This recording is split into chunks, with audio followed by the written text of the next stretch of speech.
Hello, family, and welcome to Amazing Parents Network. I am the host of this show. My name is Ali Lankarani, Dr. L, the Parent Whisperer. I'm a clinical neuroscientist, and I am very happy that you have taken the time to be here with us tonight. We have dozens of experts that are going to be presenting in the upcoming months. These are called the Family Education Series. Please invite your friends and family to come and benefit from the resources and the expertise that is going to be presented here. We're glad to have you here. We're glad to have our experts. Enjoy tonight's presenter. Thank you.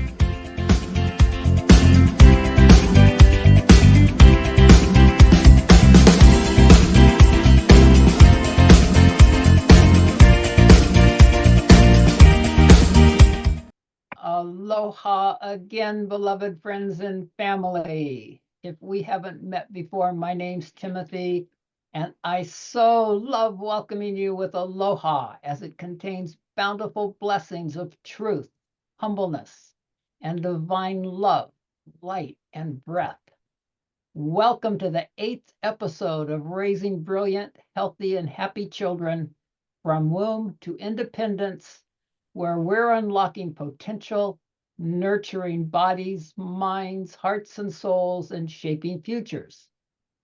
Whether you're an expecting parent, currently parenting, a children's educator or caretaker in any way, or have adult children, you'll discover something in this 12-episode series that will help you live a more creative, joyful, and empowered life than you've ever imagined. And I can guarantee that. Watch what happens. Even if you've never been or ever plan on being a parent, your inner child will delight in and thank you repeatedly for joining me and 12 very special family and childhood experts to provide you support, insights, and community to help you live your full potentials. And I'm so delighted that with us now is DJ Stuetz. So, so that we have more time for DJ to share about wonder-driven learning, cultivating curiosity in children, I'll give you the Cliff Note version of her background. DJ is a parenting coach extraordinaire, author, speaker, podcast host of Imperfect Heroes, Insights into Parenting, an early childhood specialist, and an inspirational bonfire. In one of the pictures on her website, DJ is wearing a superhero cape, and it reminds me of how we can all instantly tap into our own superhero capabilities by standing in the famous Wonder Woman pose. Here's a short poem I wrote this morning about the proven, yes, proven benefits of standing like Wonder Woman. Stand in strength, feet spread strong, shoulder width, barefoot, grounding deep, feel Earth's pulse rise. Power boost with hands placed firm on hips, feet anchored wide, your posture strong and sure. Standing tall, toes to sole, spine aligns. Nature's hum lifts you, energy builds, chest lifts high, testosterone surges, mind clears, calm flows, confidence is yours. Heels press down, earth's strength channels upward, bare feet root deep, grounding heart to core. And I invite you to use this often, every day, a couple of times a day, and teach your children and grandchildren to do the same. Just stand like Wonder Woman for 1 or 2 minutes. Your nieces and nephews will love it too, and all your friends and family. It's short and simple and very long on results.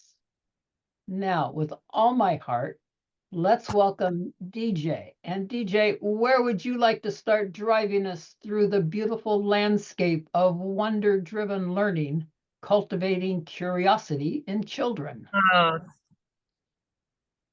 thank you so much.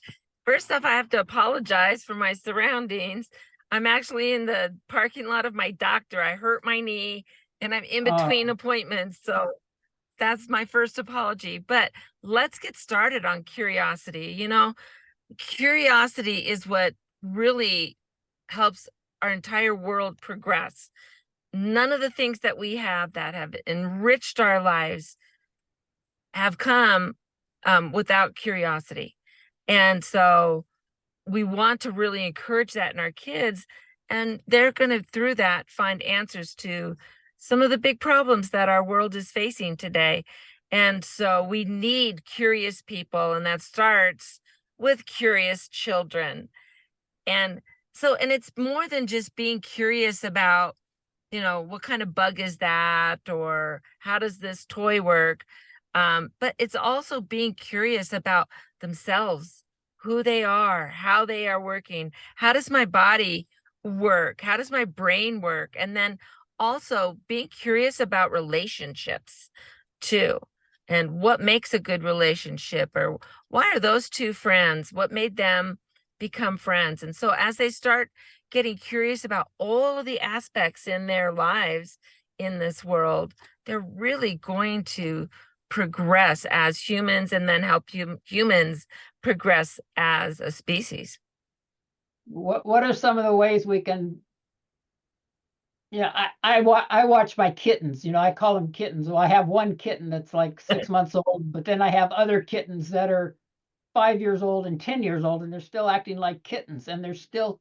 I just marvel at their curiosity, and it's natural. It's inborn in them. And how do, as parents and educators, how do we nurture that curiosity you're talking about in our children?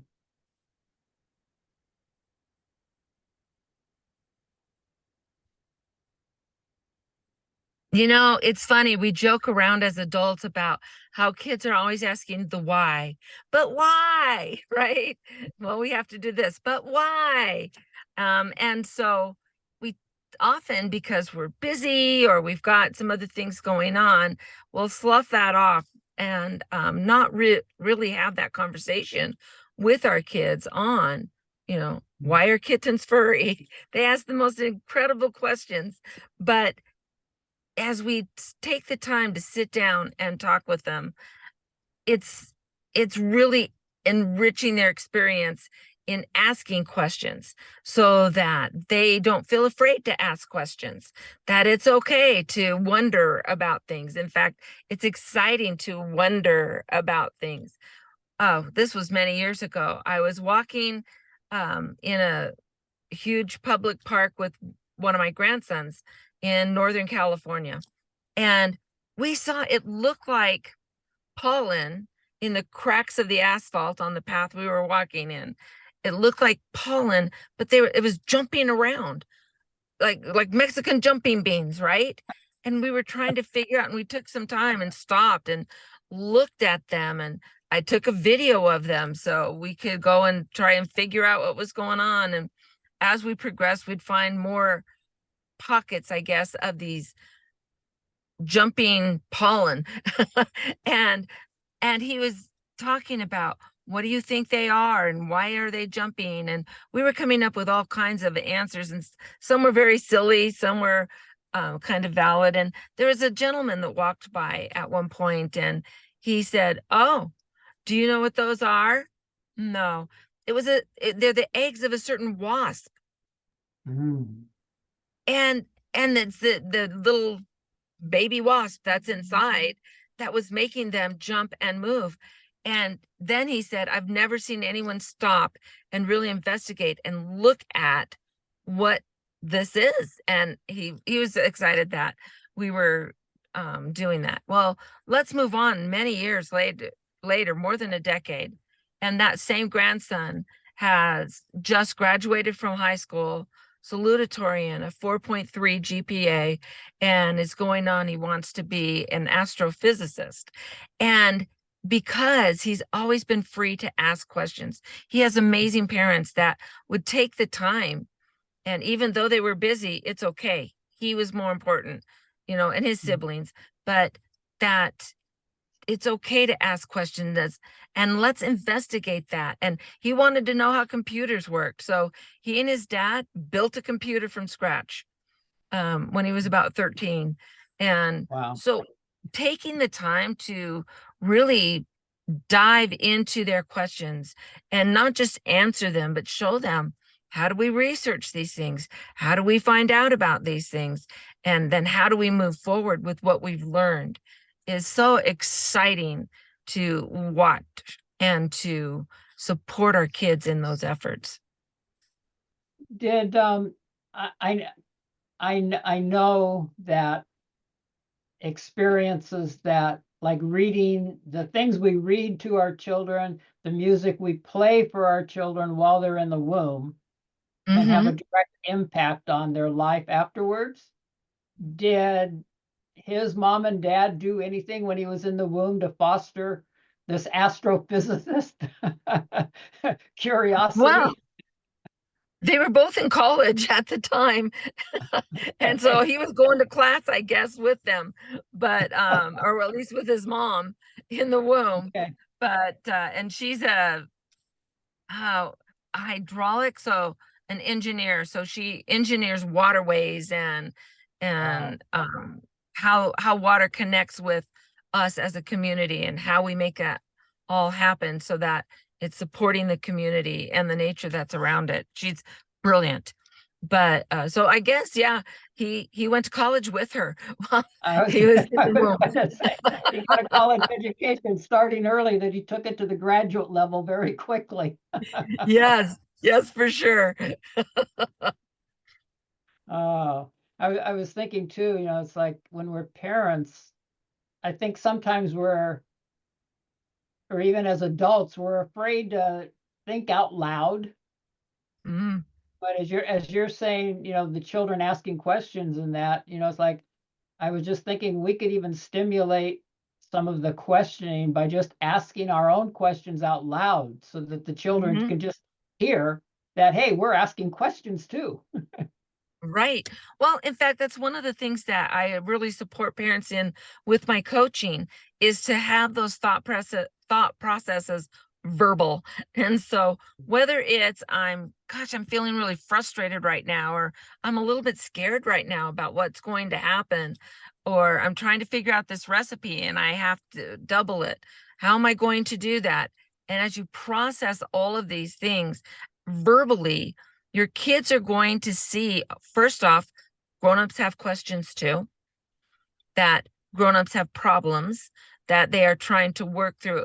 And then you're showing them, how do I mentally work through? I'm really frustrated with my sister right now, or I'm in such a big hurry, and so what do I need to do first? And as I say, verbalize everything. If you're Mm. thinking it, say it around the kids. Well, nice things. And and allow them to see that part of you, to see that learning part of you, to see how you manage your own relationships, and how you manage your time, and how you worry about different things. And then they get to see those things.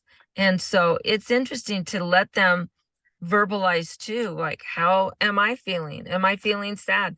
Am I feeling bigger than sad? My book, Roman is Bigger, is about a little boy who has big emotions.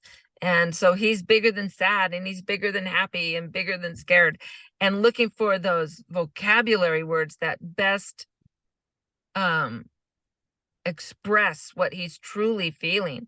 And as we give our children the vocabulary to express themselves, and to ask questions, and to wonder, and even if you know the answer, help them find the answer. It's going to stick to them a lot more. Plus, they will find that process of investigation, of research, of touching, of moving things, of seeing what's going to happen, that cause and effect piece of their life, they're going to feel more confident and more comfortable in bringing in those kinds of questions and experiences, because you've welcomed them and you've shown them that it's wonderful to ask questions. You may not always like the answer you're going to get, and that's okay too, right? And that's a learning process as well. But it's always interesting to say, maybe he comes home or she comes home from school and says, "Oh, my friends Joey and Susie are mad at each other today. Oh, I wonder why that is." Instead of saying, "Oh, that's too bad." And then engaging him, and did they say anything, or did they do anything, or, you know, um, or maybe an experience that they had walking home from school, walking with them and taking the time to stop. And if they see a bug, let them stop and look at the bug. I have another daughter. I have 5 kids, and my oldest daughter, well, and actually all the kids are good at this, but um at if they wanted to hold a spider, yeah, she'll let them help and hold a spider or a lizard or a snake. And they were always outside looking for things to find and touch, and they investigate the habitat, and what do you think this eats, and allowing them to get muddy and to get dirty, and to try these things, clothes wash, skin washes. It's great for kids to have the freedom to look, and then to have you be an engaged part of that process is going to develop your relationship with one another. It's going to develop their confidence in themselves, and it's going to help them so that they're not afraid to ask and investigate the world around them. My daughter gave me that lesson in reverse when she was about 3.5, maybe 4. Anyway, just her and I on a road trip driving up the coast in California, and I stop at a rest stop, and the pavement of those rest stops, God only knows what's on the pavement. you know. For sure. Anyway, get out of the car, go open the door for her. She immediately goes down onto the pavement and starts scraping something up with her fingers. And I'm Oh, sitting, I'm sitting there saying, "Melanie, don't touch that." And she looks up at me and says, "Daddy, how do you expect me to learn what things are if I can't touch and feel them? I'm going to go in the bathroom afterwards and wash my hands." It's like, okay. yeah. And what a great lesson that she's learned from, obviously, you and her mom, about having the confidence to speak up for herself and to ask that question, and then to even have a solution. She presented a solution to you. "I'm going to Oh, go when yeah. I'm done in the bathroom and wash my hands." Right? Yeah, that just blew me away for a 4-year-old to come back at me with the solution, with "Here's why I'm doing it. Here's what I'm going to do afterwards." It's like, wow. Yeah. So true. And our kids do have a lot of answers that we would not think about, because they're so, quote unquote, outside the box in the way that they look at the world. They haven't been jaded, I guess, in a lot of ways, to not ask those questions yet, or not to, be curious, or they're curious about everything. That's how they're going to move forward. And so it's really fun with the little guys to say, they might, "So and so's mad at me," or "So and so won't share with me," and to say, "I wonder how you're going to work that out." Instead of, "Well, just tell them I said share," or you jump in, or maybe they're at the park and they're having an argument with another child that's playing over who's going to go down the slide first or whatever. And instead of jumping right in, you can be close enough that you can jump in if you need to, but give them the time to problem solve and to try and work that out. And even on the way home, say, "Hey, I noticed that you and that boy were really arguing about who was going to go down the slide. How did you work that out? Like, I was watching, but I couldn't hear what you said."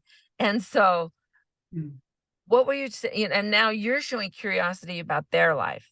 When you show that curiosity about their life and what they're doing, it just then expands into other areas of their life, and they become more curious as well.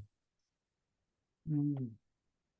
As I'm listening to you, I'm seeing pictures of my childhood, the puzzles of my childhood that didn't fit together in that, I think a lot of families just operate as independent units, and they don't take the time to do that communication, that sharing that you're talking about. So somebody might just go hide in a room and try to ponder things out by themselves. And kids don't know what's going Right. on with their parents verbally, but they pick it up intuitively and Mm-hmm. act things out. And the communication that you're talking about really fosters not only a loving family and a wise family, but that's going to move out into the world afterwards and help the human family. Yeah, exactly. It's that ripple effect, you throw a rock in the pond and you see how it spreads out. And I think just really engage in um they say there are no stupid questions. You and I know as adults there are stupid questions. Especially, I'm sure college professors would agree at some level. But when they're little, their questions are sincere. They're really wondering about things that may seem mundane and obvious to us. But when they're the little guys, they are not mundane and they are not obvious to them. And so they're asking questions. And so sometimes we think, I'm busy. Well, what are you giving up? How important is the thing you're busy with compared to what you're giving up when you say that, with your kids? Um, so the middle daughter, she has her oldest is a boy, loves ladybugs, crazy about ladybugs from the time he was like 2 years old, just loved ladybugs. And so she went, and if you go down to now in the United States to a local nursery store, especially in the spring, you can buy like 300 ladybugs and let them loose in your yard, and they eat the aphids, and it's a natural way Right. of helping with gardening. But she just bought them for her son. And they went out and let them loose. And he would go all the time, every day, and watch these ladybugs. And I came to visit. It's about a 9-hour drive for me to get to them. And I was there visiting one time, and he was showing me everything about the ladybugs. And they had made eggs, they had laid eggs, and he knew where they'd laid the eggs. And then there were some larvae, where they'd hatched. And he, at 3 years old, he could tell me all kinds of things about the ladybug simply from his observation, and then taking it to his mom and getting validation in his observations. And so she wasn't just throwing the answers out at him. She was allowing him that experience of discovery and that experience of curiosity and of making mental note on, oh, well, this is happening here. One time he was watching, and there were two ladybugs who were obviously not both ladybugs, and were doing what ladybugs do. And he's like, why are, he was asking about that, and her answer was just like, oh, they're making new ladybugs. And Mm. she has this on video, and he's like, oh, that's so cute. At 3 years old. But so not shying away from some of those. I mean, some people might be a little nervous about expressing what's happening here with these ladybugs. And oh, well, and they'll talk about something different. But just a simple answer, not giving much, he's 3. How much detail did he need? They're making new ladybugs. He got enough detail to fill in his amazing ability to just learn naturally the cycles of a ladybug. Yes, Mm. absolutely. So let's give our kids those freedoms and those opportunities, and let them get dirty and messy and watch ladybugs and whatever. But you're going to really see an increase in not only their own confidence, but that increases their academic abilities and their attitudes on learning and how exciting it is to put the effort in to learn new things. Oh God, every time I'm with you, DJ, you just open up new jewels out of your treasure chest for me. And I wish I could keep this conversation going, but we're running out of time. And would you like to quickly share what your free gifts are? And I have them in the chat, but if you'd like to let people know verbally what they are. Absolutely. So there's two, and you can take advantage of both of them. But if you want to register and have a free 50-minute 50, so that's normally $150. But if you want a free one-on-one conversation with me about how you can support your kids and what are the questions that you have, what are the curiosities that you have about raising kids, that's there. And then I also have a downloadable that you can use. It's 5 steps, and you can see some of the things that you can do to engage with your kids. Oh, thank you, DJ. And take advantage of those gifts and take advantage of DJ's podcast too. It's absolutely amazing. And I look forward to being with you again next Friday from noon to 1 Eastern for episodes 9 and 10, with 2 more experts sharing new insights, perspectives, and surprises to help you and your children live more brilliant, healthy, and happy lives from womb to independence and wire you for success. And I have 3 gifts in the chat that will help that process too. With all my blessings for peace, love, vibrant health, and bliss wrapped in an infinite rainbow of miraculous, magical miracles for you, your children, and your family. Aloha and mahalo for tuning in, for being here now. And I look forward to being with you in the coming weeks. Be and radiate the divine light, the aloha, the brilliance you are, with curiosity that is luminous and infinitesimally huge. Thank you again, DJ. Happy to do it anytime for you, Timothy. You know I love you. I love you.